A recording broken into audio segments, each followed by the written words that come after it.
Hello and welcome to the Gaggle What We Challenge, and if necessary, destroy media narratives. I'm George Szamuely, and I want to talk about something that appeared in the Washington Post the other day.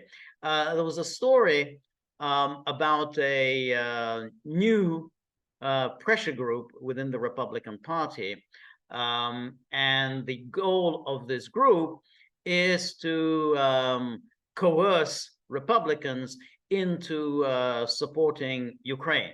It's there to apply pressure on Republicans not to falter, that they have to be absolutely maintain the solidarity and support for Ukraine. Now, what was interesting about this new group is that it is associated with Bill Kristol. Now, I'm sure gagglers know who Bill Kristol is. Bill Kristol, of course, is the son of Irving Kristol, who is really the godfather of neoconservatism, the founder of the movement. And Bill, his son, was pushed into Republican Party politics at an early age. But in 1970, when he was a young man, I think he was only about 18 years old, he worked as an intern in the Nixon White House, and he went on with the big things within the Republican Party. His father managed to get him a position as Bill Bennett's chief of staff at the Department of Education during the 1980s, and then Bill Kristol became chief of staff to Vice President Dan Quayle in the administration of George H.W. Bush. And then after that came to an end, and we were obviously expecting Kristol to move forward, maybe associate himself with Quay in a Quayle presidential run or whatever.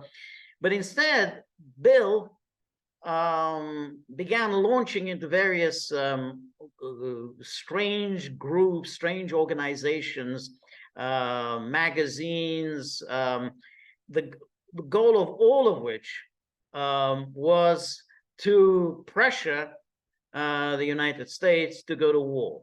There's always pressure for some kind of an interventionist foreign policy. So he started off with the Project for the New American Century,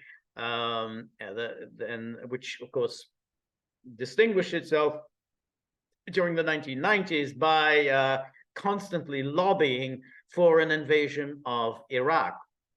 And then Rupert Murdoch bankrolled him, Bill, and John Podhoretz, the son of Norman Podhoretz, also one of the founders of neoconservatives. They bankrolled them to run this magazine, the Weekly Standard. And again, the unambiguous, forthright message of which we need more interventionism. Wherever it is, Bosnia, Serbia, Iraq, Iran, wherever it is, we need American bombs. And then they lobbied the Clinton administration. This was still Bill Clinton. They wrote long letters to Bill Clinton demanding an invasion of Iraq, and associated with the Weekly Standard, where the neocons whom we associate with the Iraq caper, with David Frum, David Brooks, so. In 2003, when George W. Bush launched his invasion of Iraq, it was a complete triumph for Bill Kristol, the neocons, the Project of the New American Century. And I should also say, associated with that Project for the New American Century was Robert Kagan. I think they were the co-founders. Robert Kagan is, of course, a member of the neoconservative Kagan family. He's the husband of Victoria Nuland, and clearly a very influential neocon. After Iraq, then there was clearly the drumbeat for bombing Iran. It was always that was there, and of course they were very anti-Russian and so on.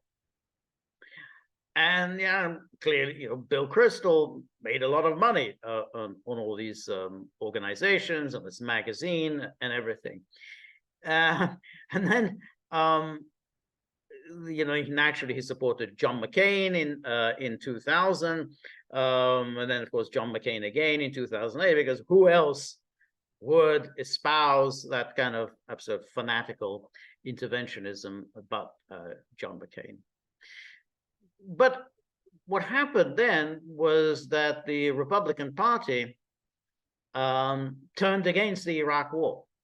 And it seemed like, at least among the grassroots, not among the political elite, not among the denizens of Washington, but among the grassroots, there was exasperation about the Iraq War, how much it cost, what the purpose was, and so on.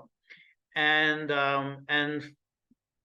while the elites again selected as their nominee John McCain in 2008, Mitt Romney in 2012, they were rejected overwhelmingly by the voters.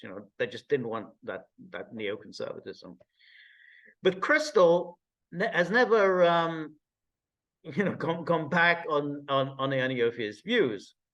And when the party really turned against this kind of interventionism with the embrace and nomination of Donald Trump, Kristol went into an absolute rage and turned against the Republicans. He essentially then became, he became, of course, the leader of the Never Trumpers. Kristol's always the leader of a movement. He's always starting some kind of a well-funded lobbying organization, well-funded group. The funding is always mysterious. And so, he then, of course, became very popular on television because, hey, he's a Republican and he's against Trump. And, he continued along these lines until he completely renounced, republicanism, and essentially said that he's now a Democrat. And he, supported Biden in 2020. Again, just hated Trump so much, and then even supported Terry McAuliffe for governor of Virginia over Glenn Youngkin. So, and now suddenly, lo and behold, Bill Kristol is back. Again, doing lobbying. So I want to show you this article from the Washington Post, and I want to just show you how deceitful and misleading what it's saying is. So here's the headline. It says, "Conservative group launches campaign to push for GOP support for Ukraine." Again, it's a highly misleading to refer to anything associated with Bill Kristol as conservative. I mean, you could say he's a neoconservative, but neoconservative, we kind of know what it is. That's not the same thing as conservative. But here it says that in response to the growing fissure within the GOP over support for the war effort in Ukraine, a conservative group, again, you see that word again, a conservative group is launching a $2 million campaign urging Republicans in Congress to continue backing the U.S. ally. So right away, you see that you have this conservative group, as I say, the reference. Then we see this $2 million. That's a lot of money. Where's that $2 million coming from? You hope that the article will answer that question, but of course, the article doesn't. And then he says to continue backing the U.S. ally. Well, Ukraine is not a U.S. ally. I mean, it's a U.S. client. I mean, an ally would suggest that Ukraine is going to do something for the United States, or that there exists some sort of a treaty binding the two countries, some alliance that has been formed. So it's again misnomer to say it's an ally. And then it says defending democracy together. An organization led by Republican strategist Sarah Longwell and conservative political commentator Bill Kristol is launching Republicans for Ukraine to get congressional Republicans to continue to funding aid for Ukraine ahead of what is likely to be a lengthy appropriations fight. So again, notice what they've done here. They've said he's a conservative political commentator. He is not a conservative political commentator. He has said he's now a Democrat. He spends all his time attacking Republicans. He, supported Biden in 2020. How is he a conservative political commentator? But you see what the Washington Post is doing here, that they're trying to fool the readers into thinking that somehow it is, that you have conservatives and Republicans who are steadfast in their support of Ukraine, and that it's these bad Trumpians, and they're the ones out of the mainstream, out of the orthodoxy. No, Bill Kristol, he's a conservative political commentator. Kristol himself said he's not a conservative. He's not a Republican. He supports Democrats. He pops out. He's on MSNBC all the time. So it's totally dishonest to refer to him as a conservative political commentator without some, at a minimum, some more information about who he was and what he is now. The same goes for this Sarah Longwell. They just say, oh, she's a Republican strategist. Well, she's an ally of Kristol, and she's the publisher of The Bulwark. The Bulwark is this website, the Neocon website, also founded by Kristol, and as we see, with some very strange money pouring into it. So to refer to her just like, oh, Republican strategist, without any further ado. And then it says, in an interview with the Washington Post, Longwell, who runs regular focus groups with Republican voters, said one of the most alarming trends she has seen over the past 2 years is a real drop-off in support for Ukraine. Alarming trends. Why is a Republican strategist, an American, why is she alarmed? Why is it alarming? Why, I mean, are you a Ukrainian? I mean, do you live in Ukraine? Why are you alarmed by the fact that Republican voters just say, well, we're living in sort of in poverty, or at least, our standard of life keeps going down. Our infrastructure is terrible. We've got nothing at our borders. Inflation is eating away into our incomes, widespread drug addiction, falling, this is appalling, falling life expectancy, consistent things. Now people are becoming inured to the fact that whereas, this is for decades and decades, life expectancy had been going up, but now life expectancy in the United States is going down. And they say, well, why exactly are we pouring in money into Ukraine? Just the other day, Biden said, oh, another 25 billion for Ukraine. So how come there's 25 billion that you can just simply snap your fingers and suddenly 25 billion magically appears? But when it's anything else, just to build a bridge or something, then there's no money. There's not the till is empty. So, but she's alarmed that people are asking questions. Why Ukraine? Why not us? Why is there? You're not doing anything about the forest fire in Hawaii, but there's apparently money for Ukraine. Although the appalling, in East Palestine, the horrific crash in East Palestine. There's no money for cleaning that up, but there's money for Ukraine. Anyway, then he says, Longwell said that while she has identified other shifts within the GOP base, including voters becoming more protectionist on trade, more populist and less interested in the rule of law, she has not seen any issue change as drastically as Republican attitudes around foreign policy. Well, yeah, I mean, why does that surprise you?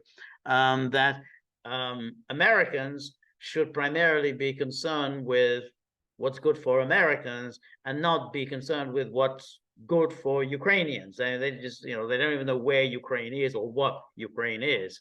But the neocons, who share, of course, the attitude of the New York Times, the Washington Post, or the elites who think, well, this is far more important.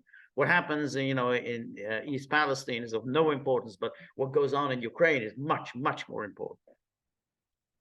And then it says, it was alarming in the focus group to see so many Republican voters talk about Ukraine in disparaging terms.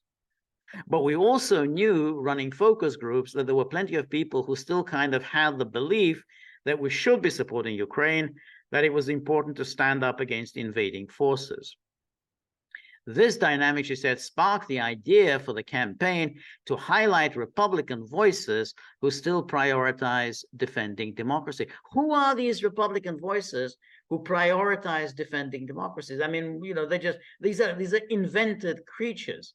I mean, yes, they have, like people come on and say, yeah, I'm a Republican. I'm, Joe from Milwaukee, and I strongly believe we need to defend democracy. I'm Madge from Austin, Texas, and I really believe very strongly that Russia needs to be stopped. This is nothing. These are just invented characters. We'd like to put pressure on Republicans to do the right thing on Ukraine, she said. So now, nothing in the Washington Post where this $2 million comes from, because that's a kind of an interesting issue. I mean, how do you just simply raise $2 million? I mean, Bill Kristol, of course, he always had, he's always had a knack of getting his hands on money. So here's this article from December 2021. It says, anti-Trump group led by longtime GOP strategist Bill Kristol spent millions during 2020 campaign. So this is the same organization. This is this organization that's now going to be lobbying Republicans. It spent millions during the 2020 campaign. So this is from CNBC. It says, a group led by GOP strategist Bill Kristol and a group of fellow so-called Never Trump Republicans raised more than $35 million during the 2020 election, funding projects that targeted then President Donald Trump. So the $35 million they raised during the 2020 election, and essentially with a view to hurting Trump. So Republican, conservative, yet he spends, he's raised $35 million to do in Trump in 2020. It says, it was a record haul for the relatively young nonprofit organization, which was established in 2018, the second year of Trump's term in office. In 2019, it raised $9 million. Then it says, this group called Defending Democracy Together, so this is this organization, used its haul to spend more than $13 million in grants during 2020. Its biggest single contribution, $6 million, went toward one of the group's projects, Republican Voters Against Trump. So it's spending a lot of money to ensure Biden wins. Again, you don't get any of this in the Washington Post. They just, these are Republicans. They're just Republicans. They're just disinterested Republicans. They want to, they make sure the Republicans continue, their Reaganite policies, supporting democracy and so on. And Kristol is just a conservative political commentator, just a conservative. That's it. And then it says, Defending Democracy Together also donated $4 million to Work Money, a separate 501c4 nonprofit that recently launched a campaign to press moderate lawmakers to fall in line with President Joe Biden's agenda. So this is Kristol's organization. It donates $4 million to another organization. And what does this organization do? The second organization, it launched a campaign to press moderate lawmakers to fall in line with President Joe Biden's agenda. In other words, they're supporting Biden. This Republican, this conservative political commentator is spending large sums of money to support Biden. Defending Democracy Together is, like Work Money, a 501c4 nonprofit that does not publicly disclose their donors. That's very, very helpful. Because, of course, that's exactly what we need to know. We're talking about large sums of money. it's being poured into political campaigns, and yet we don't find out, where this money is coming from.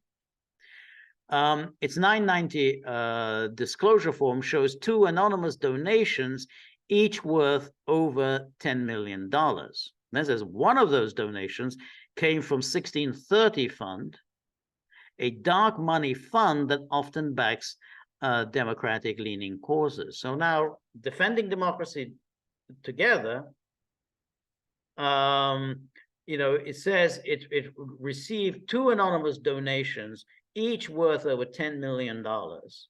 One of those donations came from the 1630 Fund, which backs democratic-leaning causes. So again, Republican strategist, conservative political commentator. Okay. Previous backers of the group include a foundation run by conservative media mogul Rupert Murdoch's son, James Murdoch, and his wife, Catherine. The Murdoch family own a sprawling media empire, including Fox News. So Fox News, or this Murdoch fund, gives this money to Kristol's group, again, which with a view to helping Democratic Party causes. Another previous financier of the group is a foundation funded entirely by eBay founder Pierre Omidyar. So Omidyar is, of course, generally supports, leftish causes, and of course he was instrumental in the Maidan coup in 2014. He was very much involved in all of that, spent a lot of money in the overthrow of the democratically elected government of Viktor Yanukovych.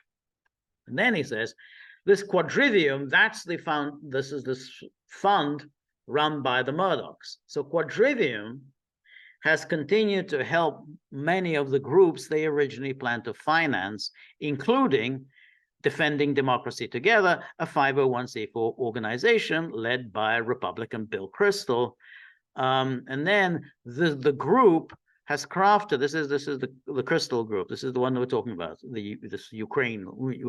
Let's stand by Ukraine. The group has crafted numerous projects involving other Republican officials with the intention of taking down Trump in November. Those projects include the Republican Voters Against Trump, Republicans for the Rule of Law, and former Republican national security officials for Biden. Notice that all these organizations, one organization sprawls into another, and then there comes another. I mean, they just simply proliferate. They just grow up, like mushrooms after rain. And that's always been the key to Bill Kristol. I mean, essentially these organizations, they get a registration, a 501c4. There isn't really any organization there. There's just basically money.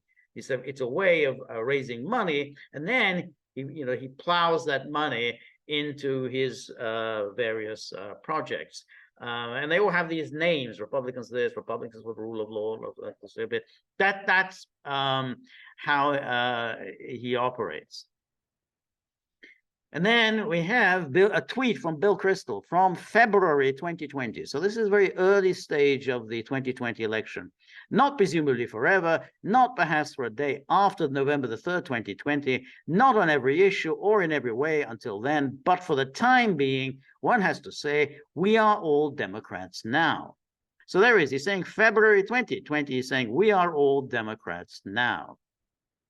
Again, the Washington Post just simply says, oh, conservative political commentator. This doesn't make any appearance as he's lobbying Republicans to supporting Ukraine. And then here we have another article. This is from, I think, Open Secrets. It says, Never Trump Group is 2020's top dark money spender so far. So this is an article from October the 7th, 2020.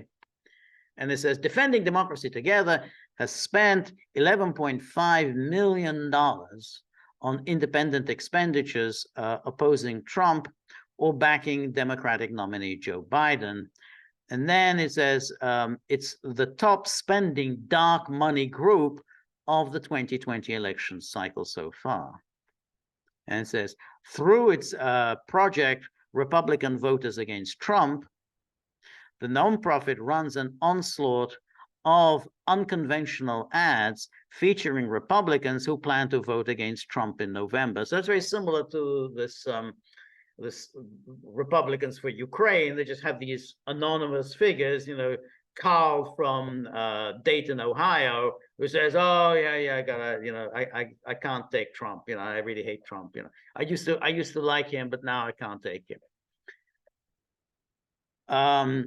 In addition to paying for TV ads and billboards in swing states, Defending Democracy Together has spent nearly $5.2 million on online ads, aiming to spur Republicans to vote for Biden. So that's Defending Democracy Together spent $5.2 million on online ads, aiming to spur Republicans to vote for Biden. It also has a Republican Voters Against Trump super PAC and has spent $4.2 million to influence the presidential race. The PAC ads feature opinions from Republicans who say they regret voting for Trump in 2016. So this is the pattern. This is how they do this. They run these TV ads, and you know, it's, oh, I'm so disappointed in Trump. This is the Kristol mode. Now, you know, who else funds this Defending Democracy Together? Well, let's take a look. Here we have Democracy Fund Voice was established in 2014 to conduct and support advocacy that will produce a stronger, healthier democracy in the United States. Democracy Fund Voice, a 501c4 nonprofit organization, is a sister organization to Democracy Fund. Democracy Fund Voice was founded and is solely funded by eBay founder Pierre Omidyar and his wife Pam. So this is Omidyar, and then we find out Republicans for the Rule of Law, that's one of the organizations, another offshoot of, you know, the main group about Defending Democracy Together. Republicans for the Rule of Law. Defending Democracy Together is 501c4 organization for conservatives committed to defending democracy. And then it says, you know, because here what they're saying is this Republicans for the Rule of Law received this grant from Omidyar. So this is Omidyar who is funding Bill Kristol. He's funding these organizations that are funded by Bill Kristol. This is from the website of this Democracy Fund. This is Democracy Fund, entirely funded by Omidyar. And who do they give money to? They give this money to Republicans for the Rule of Law, which is, as I say, an offshoot of Defending Democracy Together. 501c4 organization for conservatives committed to defending democracy. And then Democracy Fund Voice, this is the Omidyar group, supports voices across the political spectrum who stand for our democratic norms and institutions, blah, blah. Defending Democracies Together, Republicans for the Rule of Law project encourages conservatives to uphold the rule of law and to defend democratic norms, institutions, and principles. By engaging with those on the right through media, op-eds, and advertising, RRL, says Republicans for the Rule of Law, seeks to ensure that the anti-democratic rhetoric and actions do not go unchallenged. So Omidyar is funding Bill Kristol in order to do in Trump. And then here we have, how is Democracy Fund Voice supporting Defending Democracy Together? In 2021, Democracy Fund Voice approved a grant of $250,000 to Defending Democracy Together's project, Republicans for the Rule of Law. 2019, Democracy Fund Voice approved a grant of $2 million for Defending Democracies Together project, blah, blah, which was amended in 2020 to increase the amount of the grant by $500,000 to a whopping, $2.5 million. And so therefore, in 2018, Democracy Fund Voice approved a total of $1.6 million in grants to general operating support for Defending Democracy Together and its Republicans for the Rule of Law project. So they're getting a lot of money from Omidyar. And one can be sure that this fund, let's all stand firm for Ukraine, that there is money coming from Omidyar. Omidyar, the guy who was heavily involved in the coup against the democratic, they're talking about democracy, against the democratically elected government of Viktor Yanukovych. So he was a key figure in the destruction of Ukraine and the wars that have followed. And there is Omidyar bankrolling this group run by Bill Kristol, conservative political commentator, who's now going to be lobbying Republicans not to waver in their support for Ukraine. So just wanted to show you this, what a kind of a sinister forces at play. There's a lot, you can see here that there's a lot of money splashing around. Obviously, they're not happy with Republicans faltering in their support for Ukraine. I mean, it's not such a big deal because overwhelmingly the Republicans do continue to support Ukraine, particularly at the leadership level.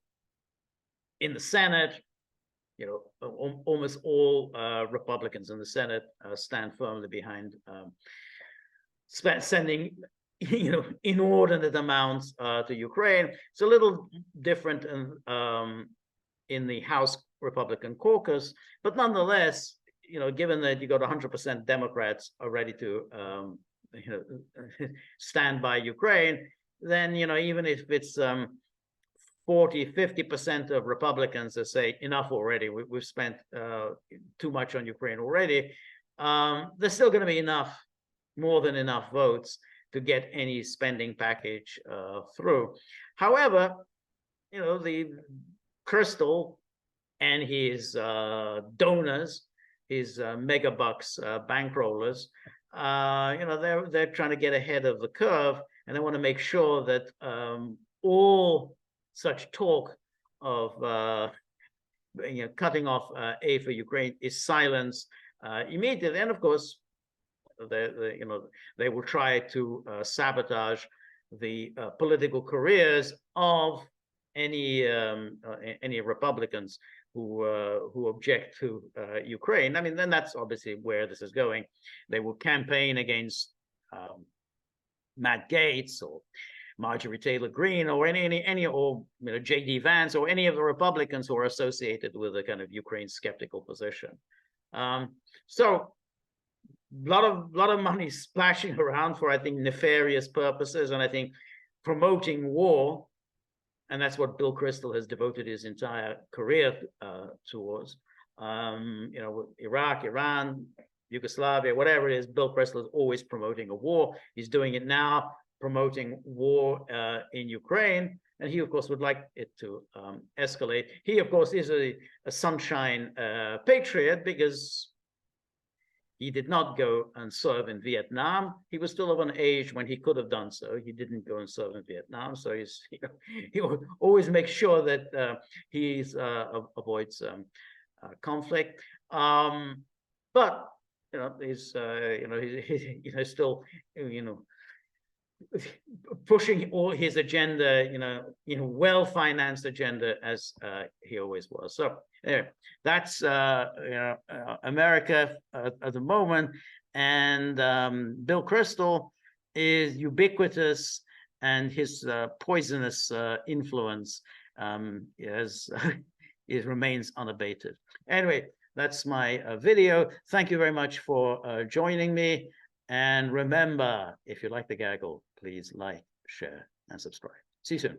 Bye.